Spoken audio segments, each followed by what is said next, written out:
এই শালা সাধু বাবা, ঈশ্বরের কোনো বিচার হলো?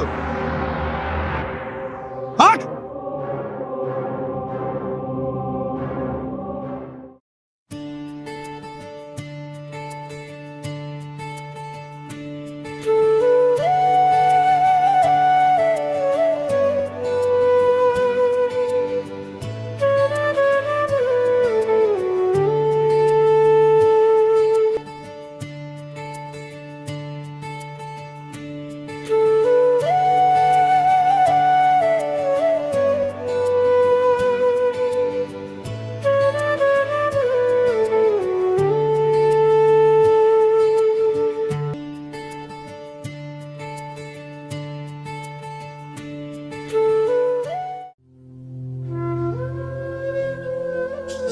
বাবা, কতদিন আর কতদিন আমাকে এভাবে কষ্ট দিবা? আমার সহ্যের বাঁধ দুর্বল হয়ে গেছে। আর পারছি না বাবা, সত্যি আর পারছি না। আমার ভাগ্য লেখার সময় তোমার কি একবারও মায়া হলো না? আমারও তো মন আছে, আমারও কষ্ট হয়। কেন বোঝো না বাবা?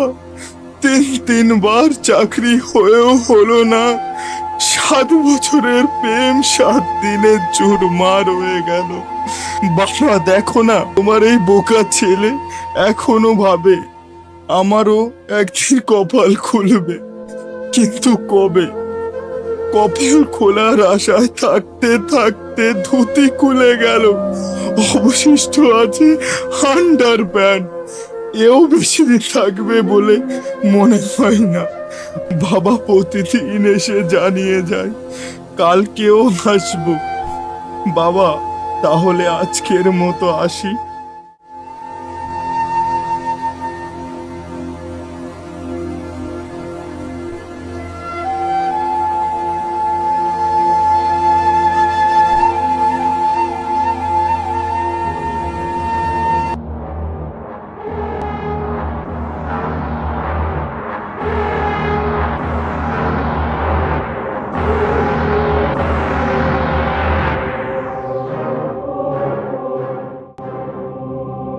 বাবা, এই জন্যই তোমাকে আমার এত ভালো লাগে।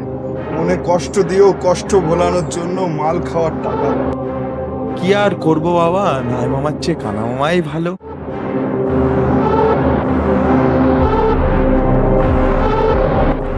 যাও বাবু যাও, মাল না খেলে হবে না ভালো ছেলে। তুমি মাতাল হলেই আমার লাভ। 10 বছর ধরে 20 টাকা করে দিচ্ছি কি আর এমনি এমনি? বাবু, তোমার ভিটে মাটি জমি আমার চাই।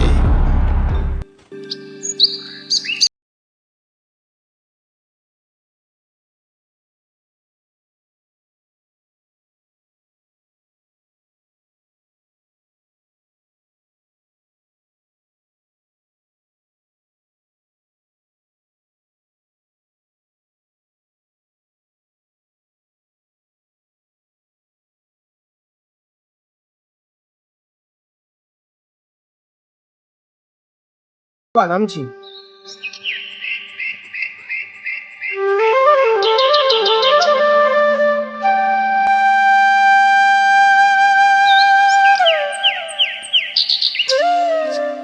বৎস, এখন জমির বিঘা কত করে আছে বলতে পারো?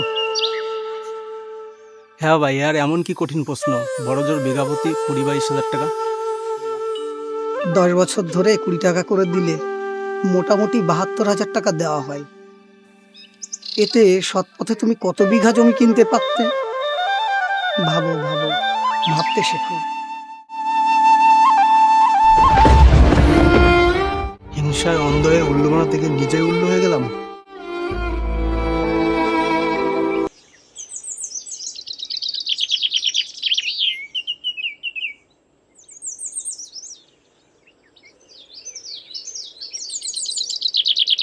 সবাই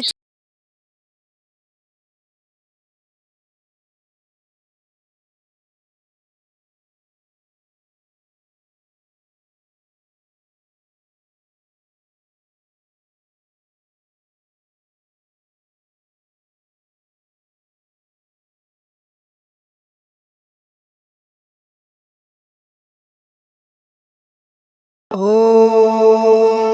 ब्रह्मरुद्रो कमलेशनेशचन्द्रो सङ्ख्येया समाजमुखर्षि दिव्यपादं देवीं त्रिलोकजननीं त्रिगुणस्वरूपं दयनीलचिकुरं तलिनागकुञ्जम्।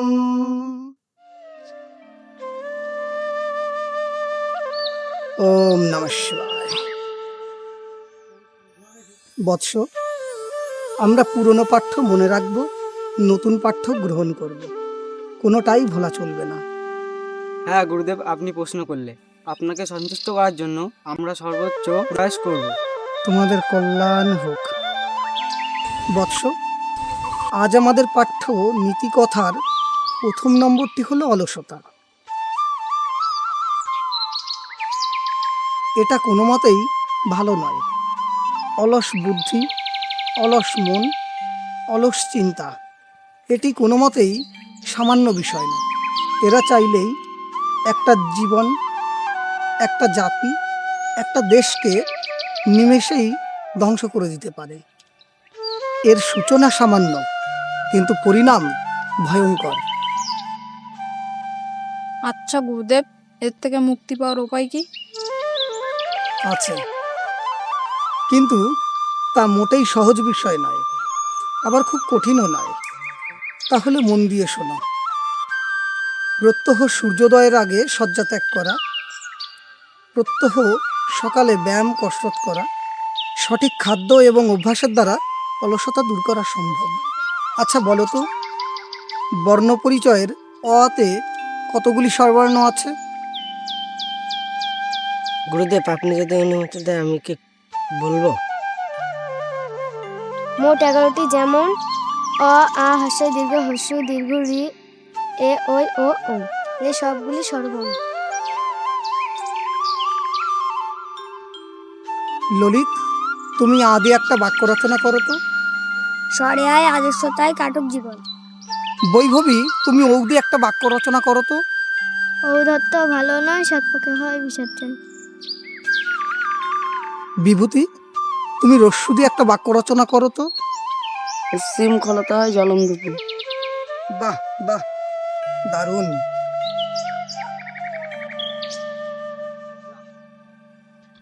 আচ্ছা, নীতিকথার দ্বিতীয় বিষয়টি হলো দুর্বলতা। শুনতে সামান্য বিষয় মনে হলেও মোটেই সামান্য বিষয় নয়। পাহাড় সমান শক্তিশালী মানুষকেও অনায়াসে ধরাশায়ী করে দিতে পারে এই দুর্বলতা।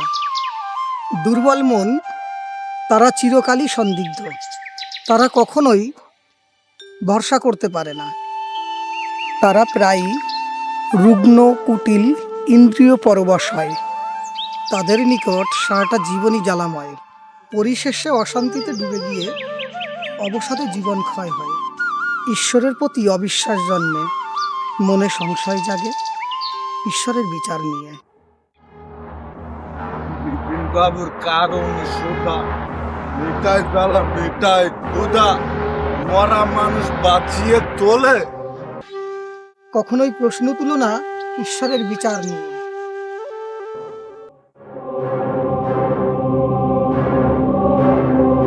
এই শালা সাধু বাবা, এখানে কি করছিস? বৎস, স্থির হোক, এখানে ছাত্রদের পাঠদান করাচ্ছি। সাধু পাঠদান মারাচ্ছিস? কার অনুমতি নিয়েছিস? আমি তো কাউকে অনুমতি দিইনি। কি যেন ভুলভাল পড়াচ্ছিলি? ঈশ্বরের বিচার হলো? ঈশ্বরের কোনো বিচার হলো? হ্যাঁ, কেন বাবা, কি হয়েছে?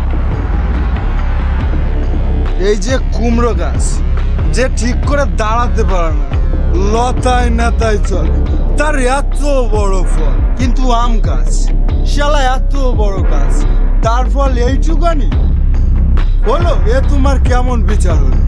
খালি ভুলভাল যত বিচার।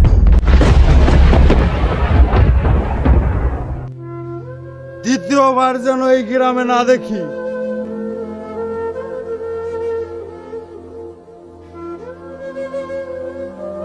তথাস্তু বৎস, তোমার সদ্বুদ্ধির উদয় হোক। বম শঙ্কর।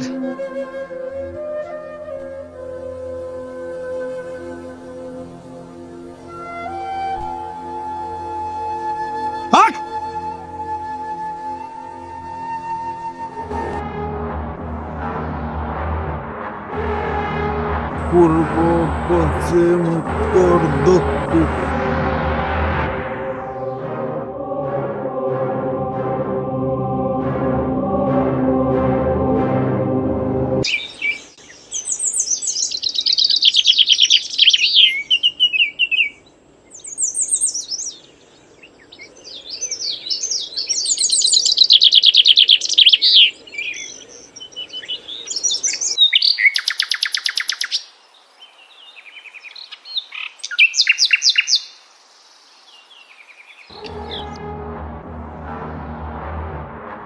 এই শালা সাধু বাবা, ঈশ্বরের কোনো বিচার হলো? হাট!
ভাই, লম্বা লম্বা দাড়ি, সাদা ধুতি পরা কোনো সাধুকে এদিক দিয়ে যেতে দেখেছো? না তো দাদা, আজকে তো আর দেখিনি, দেখেছিলাম কালকে।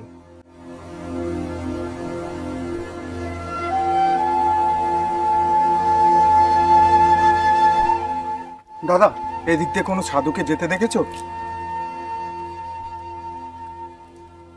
সাদা ধুতি পরা, লম্বা লম্বা দাড়ি। হ্যাঁ হ্যাঁ হ্যাঁ হ্যাঁ। তো এই দিক দিয়ে গিয়ে ওইখানটা একটা গাছের নিচে বসে আছে।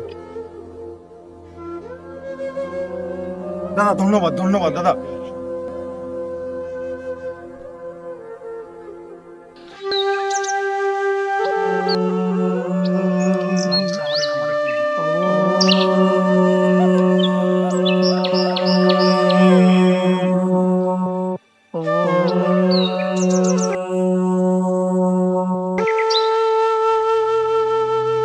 সাধু বাবা, সাধু বাবা, আপনি ঠিক ছিলেন। সাধু বাবা, আমি ভুল ছিলাম বাবা। ঈশ্বরের বিচার আছে বাবা, ঈশ্বরের বিচার আছে।